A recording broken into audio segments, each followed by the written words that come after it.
Bien, amigas y amigos, continuamos en Diálogo Urgente. En esta mañana nos acompaña el experto en fraudes bancarios y ley de lavado de activos, así como en derecho general, el doctor Amadeo Peralta. Amadeo, bienvenido a Diálogo Urgente.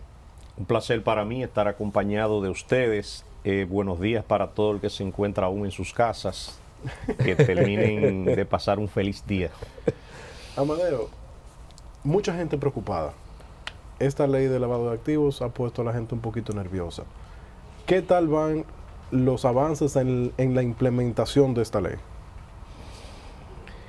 Mira, sería bueno aprovechar la ocasión para exhortarle a todo el que nos esté viendo que puede descargar hasta de Google la ley 155-17 sobre lavado de activos, aunque sea para que se la aprenda a modo cultural. Se la recomienda a todo el mundo. Yo se la recomiendo. Sobre todo a cualquier persona que realice negocios de cualquier índole. ¿A todo el mundo? A todo el mundo. Bueno, ahí no estarían incluidas las amas de casa y algunos renglones. Pero todo el que sale a la calle a buscarse su comida, como dicen buen dominicano, tiene que leerse la ley de lavado de activos. ¿Por qué? Esta ley ha traído como sujetos obligados prácticamente y de manera inmediata a todo el mundo. Y recientemente la Dirección General de Impuestos Internos inclusive emitió 5 normas que están regulando a diferentes sectores. Sectores que ustedes ni siquiera se lo imaginan, y le voy a mencionar nombres. La misma población que nos está escuchando se va a sorprender. Hay un reglamento que va a regir a los metaleros, por ejemplo, como sujetos obligados de la ley de lavado de activos. Todo el que compra prenda, oro, relojes, el que compra chatarra, es un sujeto obligado de la ley. Pero de igual modo, sirva el anuncio para esas empresas que alquilan y venden inmuebles. Inmobiliarias.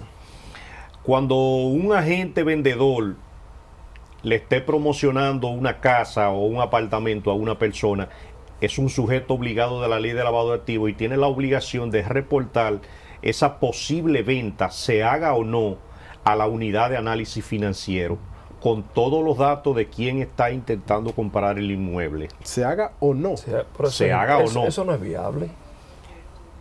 Aquí hay un problema en nuestro sistema jurídico, que la población dominicana primero no se está involucrando en la creación de las leyes, tampoco opina en el proceso y se hace apático cuando ya es de cumplimiento obligatorio. Y lamentablemente la ley, cuando ya es promulgada por el Poder Ejecutivo, es de cumplimiento obligatorio. Entonces, ahora mismo todos somos sujetos obligados. En otras intervenciones yo he dicho de manera jocosa que cuando la ley entró en vigencia debieron de haber hecho un presupuesto para 10 cárceles nuevas.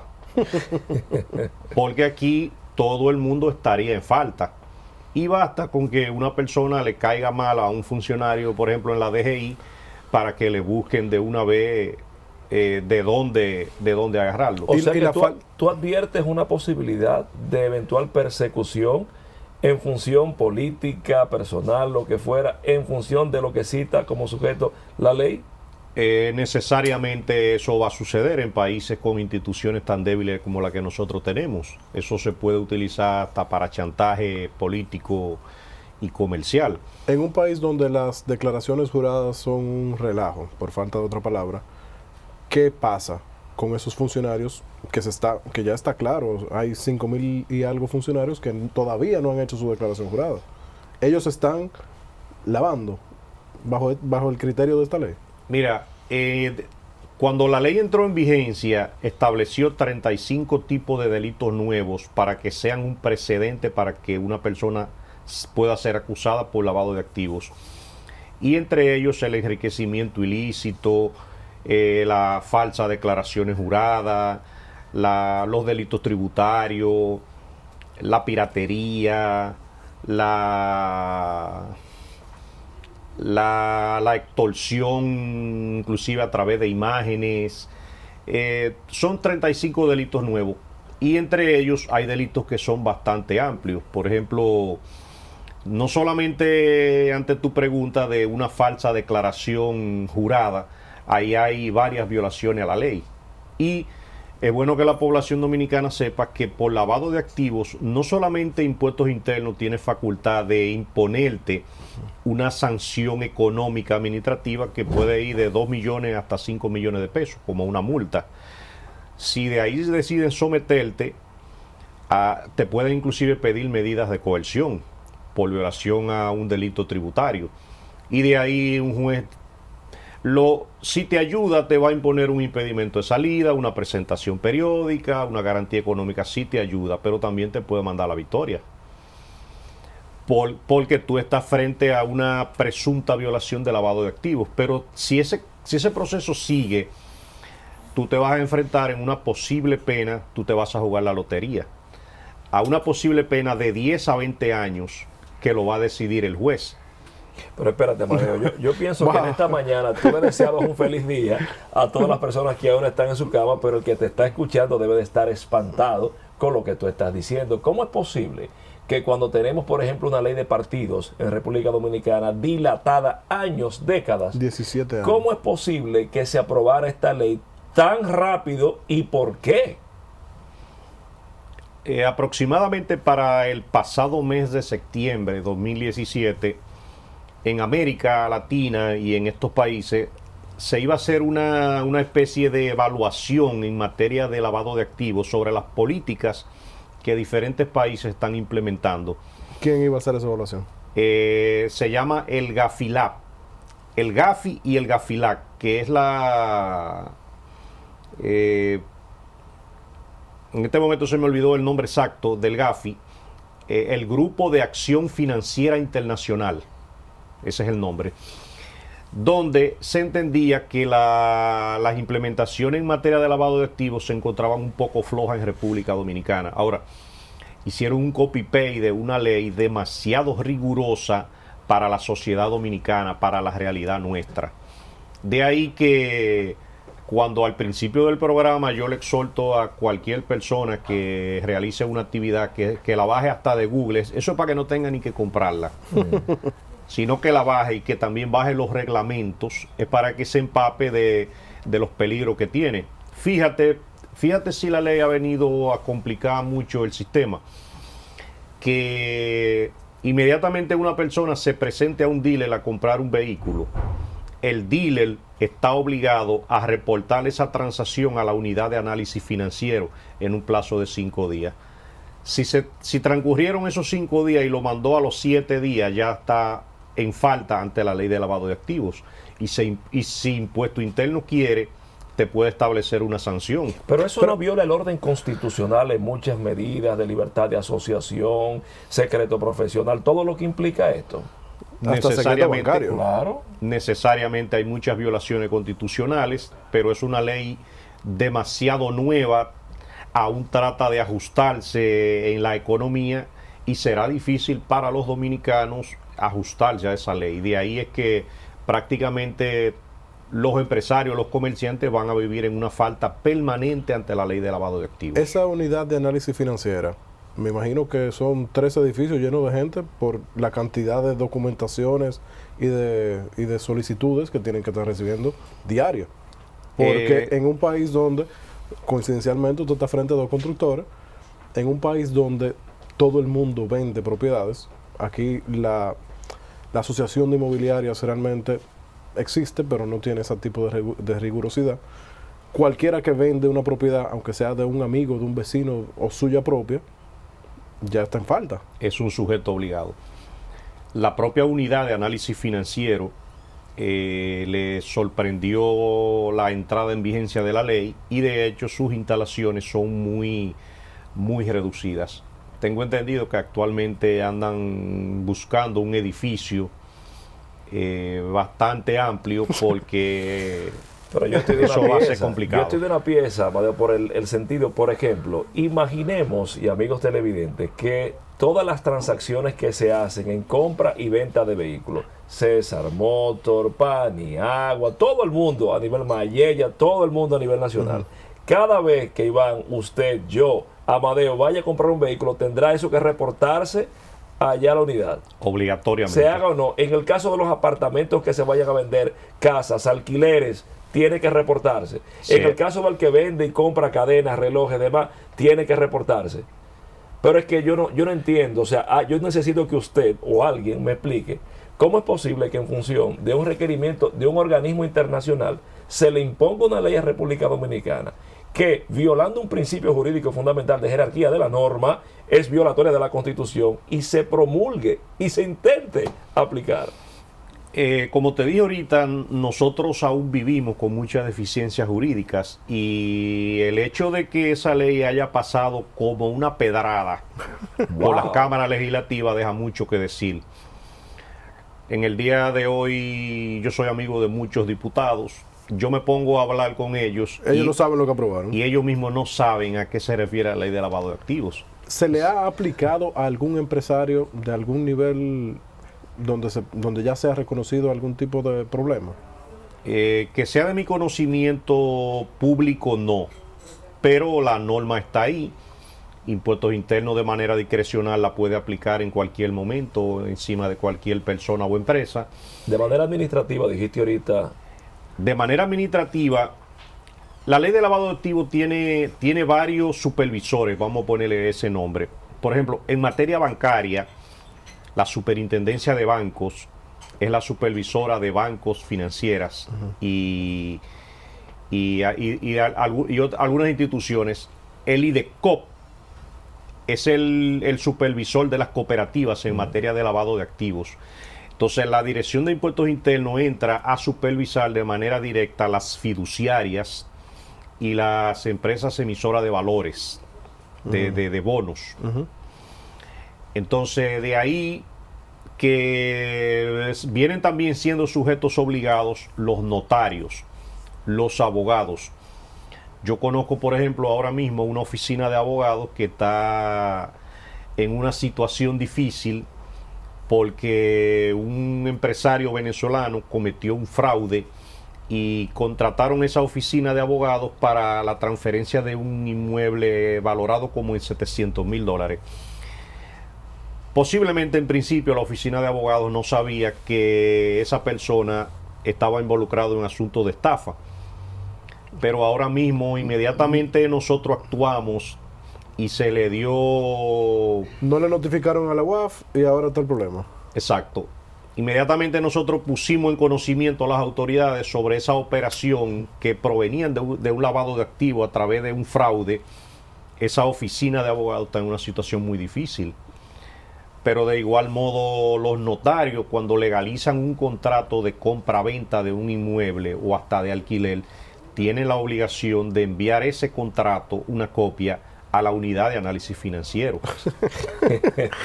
De ahí te digo... Pero es que eso es inviable, eso es imposible. Yo más o menos he ojeado la ley y pude ver algo que me llamó la atención. Establece ahí en uno de sus articulados que cuando un abogado tiene conocimiento, a propósito de lo que dices, de que su cliente está cometiendo alguna falencia o falta, está en la obligación de reportarlo a la unidad. Pero eso viola, entiendo yo, el código de ética del abogado, porque incluso el derecho a la propia defensa, porque tú estarías compelido a revelar, incluso pienso que inhabilitaría el secreto entre el cliente y el abogado. e inhabilitaría el derecho constitucional a la defensa de un imputado. ¿Es eso así? Ciertamente la ley de lavado de activos vulnera de manera inmediata el secreto profesional, Que eso no es posible. que es un derecho constitucional. Es que no es posible. Pero Como la ley es nueva, aún eso estaría en debate para que el Tribunal Constitucional fije su posición. ¿Ya pero lo han llevado al Tribunal Constitucional? no, todavía, porque es una ley demasiado reciente. Tiene apenas 3 meses y tanto, el 17. Exacto, de ahí es cuando le comento que en lo que eso viene a componerse, se están creando muchos problemas y muchas situaciones económicas. Por ejemplo, las ventas de propiedades inmobiliarias, yo tengo entendido que se ha reducido por lo menos en un 50%. Claro.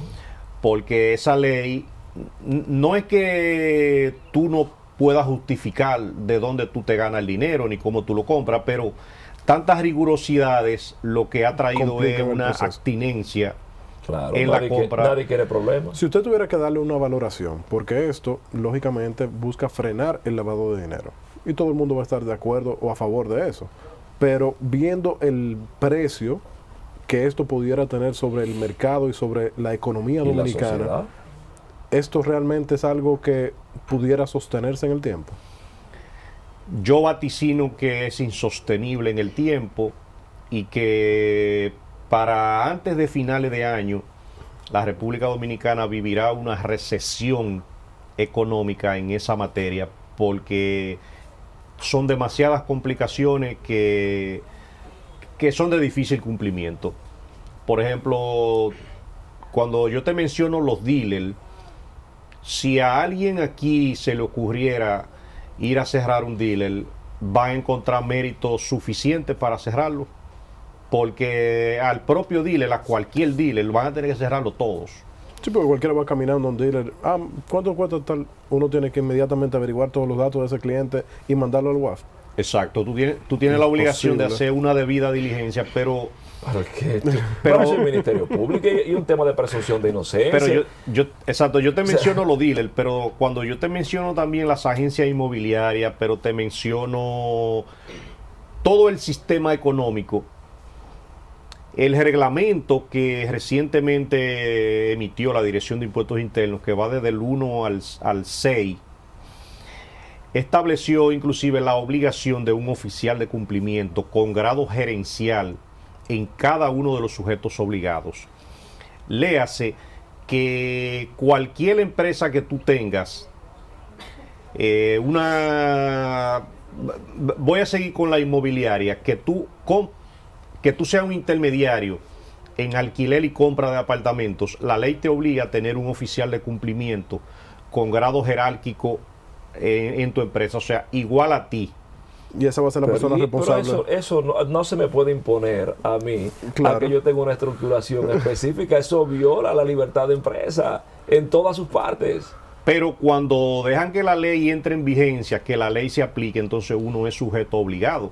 Esas normas, inclusive en su último párrafo, dice, estas normas son de cumplimiento inmediato. De ahí es cuando te digo que se ha creado una complicación jurídica, que aquí todo el mundo es sujeto pasivo, activo y violador y sujeto obligado de la ley. Bajo ese último criterio yo voy preso mañana. Si no, todo el país. Una pregunta, Madeo. Gran parte de nuestro público, gente emprendedora, gente prestadora de servicios, gente que es empleada. ¿Cómo entran en el marco de la ley una pequeña tienda de celulares, de artículos? ¿Cómo entra esto? Una pequeña tienda de celulares, por ejemplo, Un salón de belleza. tienen obligaciones tributarias. Inmediatamente, de los 35 delitos nuevos que configuró el acápite 11 de la Ley de Lavado de Activos, están los delitos tributarios. Un salón de belleza, por ejemplo, que te cobre, que le cobre a los clientes, por ejemplo, con tarjeta de crédito o de cualquier manera, y que le cobre el ITEVI y no lo reporte, ahí comete un delito tributario. Y puede ser sujeto de ser sometido y sancionado por la ley, inclusive cerrar el salón. Tienda de mayorista, colmados, almacenes. Todo el que está obligado a pagar impuestos es sujeto obligado ante la ley de lavado ¿Y de el activos. empleado? El empleado no tiene tantas responsabilidades. Las responsabilidades casi siempre recaen sobre los gerentes y los propietarios. Pero me voy a imaginar un sector, una lavandería de donde tú llevas a planchar la ropa. O una sastrería. Sobre todo la lavandería, por ejemplo, si te cobra ITEVIS en el lavado y en el planchado de la ropa y no lo reporta, inmediatamente puede ser cerrada, puede ser sancionada. ¿Cómo podría afectar, cómo podría haberse afectado el sector informal? Aquí tenemos un 50 y tanto por ciento del sector empresarial, el sector laboral es informal. ¿Hay alguna manera de que ese sector también se vea afectado por esto? Desde que la ley de lavado de activos entró en vigencia, todos son sujetos obligados. Y claro que están siendo afectados y podrían ser más afectados. imagínate un sector informal donde alguien fue y hizo una transacción de 2 millones de pesos en el sector informal por la compra o venta de cualquier cosa.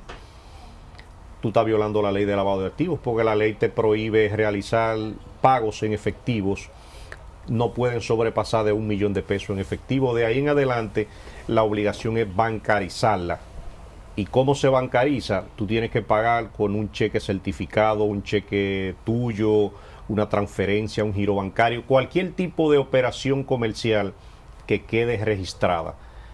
Y cuando tú no la haces así, tú violas la ley de lavado de activos. Si tú visitas los registros de títulos en todo el país, hay cantidades de expedientes paralizados, la transferencia inmobiliaria, porque el comprador o el vendedor no han podido justificar cómo recibieron el dinero. Entonces, la manera de justificar el dinero es a través de certificaciones que dan los bancos de que se pagó con un cheque, de que fue con una transferencia, pero pagos en efectivos no se aceptan, no existen. Y los productores, los informales, los que venden en el mercado, que generan dinero efectivo, entonces por el mero hecho de manejar ese medio de canje efectivo, ya son sujetos obligados imputables. Sobre todo depende de la cantidad de dinero o de bienes que manejen. Todos son sujetos obligados, sobre todo de las normas 01 hasta la 06 que te mencioné. Bueno. Son normas recientes de hace menos de 15 días. Bueno, Amadeo, yo creo que esta es tu primera, pero no tu última visita a Diálogo Urgente, porque tendrás que venir más frecuentemente a explicar capítulo por capítulo cómo es esto. Gracias por haber participado. Hemos tenido la comparecencia y la clara y tétrica explicación, ¿por qué no?, sobre el tema de la ley de lavado de activos por el jurista y experto en la materia, Amadeo Peralta. Hacemos una pausa y continuamos con Diálogo Urgente.